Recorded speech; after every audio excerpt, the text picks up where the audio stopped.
everyone, for the people who still wants to support me during my pageantry.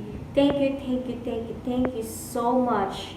And please forgive me for being deactivated on my official Facebook accounts. I turn off all the message, comments, reposts, and replies. And I remove the tags dahil I feel sorry for the people who bash me and criticize me and bullying me on my social media accounts. The others is visiting on my accounts and nagre-react sila ng haha and nagko-comment sila ng hindi maganda o kabastusan o nagme-message sila sa akin ng kabastusan against sa akin. And some of them, they told me that I am not deserving.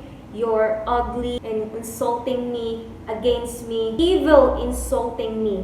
Since naka-off kasi lahat ang aking message and ang mga comments and repost, lahat in-off ko. Ngayon, ang mangyayari, nang naninira na naman sila sa akin sa social media dahil hindi sila maka-insult sa akin. So ngayon, lalo na yung mga gumagawa ng mga fake news against sa akin, please stop making false informations for all the queens and for all sa kahit na sinong tao dahil pwede kayo makulong, pwede kayo makasuhan dahil paglabag yan sa karapatang pantao.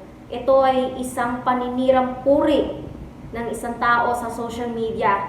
Husgahan nyo man o sa ayaw nyo, kahit anong gawin nyo, basta against sa isang tao, pwede kayong makasuhan sa social media na ginagawa nyo sa akin o sa kahit na sinong tao. So let me remind you, please stop posting any false information and any fake news information on any social media platforms dahil pwede ito makasira sa mental health, sa dignidad ng kahit na sinong tao. The more na sinisiraan nyo yung isang tao sa social media, mas lalong sisiraan nyo yung sarili nyo. I will never lose hope to all my dreams to come true.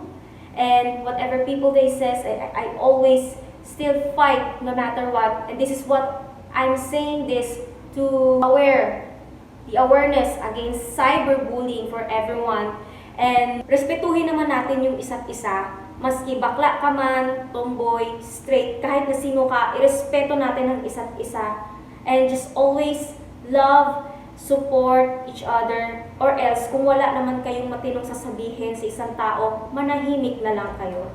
At yun lamang po, at sana, wag naman sana maulit ito hanggang sa susunod na henerasyon sa paggamit ng social media. You should know how to be a responsible person and you should know how to handle yourself and you should know how to use any social media. Lahat tayo ay may mga pinagdadaanan. So, just always be careful what you say, just always be careful what you wish for kasi hindi nyo alam kung ano pinagdadaanan ng isang tao. Think before you say, think before you click. And you should know how to use any social media. Social media makes us for the person trying to share what is his or her milestone. But please stop insulting, cyberbullying kasi hindi ito magiging maganda sa kahit na sino, lahat tayo ay pwedeng maapektuhan dito. So, yun lang po. Maraming salamat po sa lahat ng mga sumusuport po sa akin. And God bless. I'll see you on my next pageantry. Thank you so much.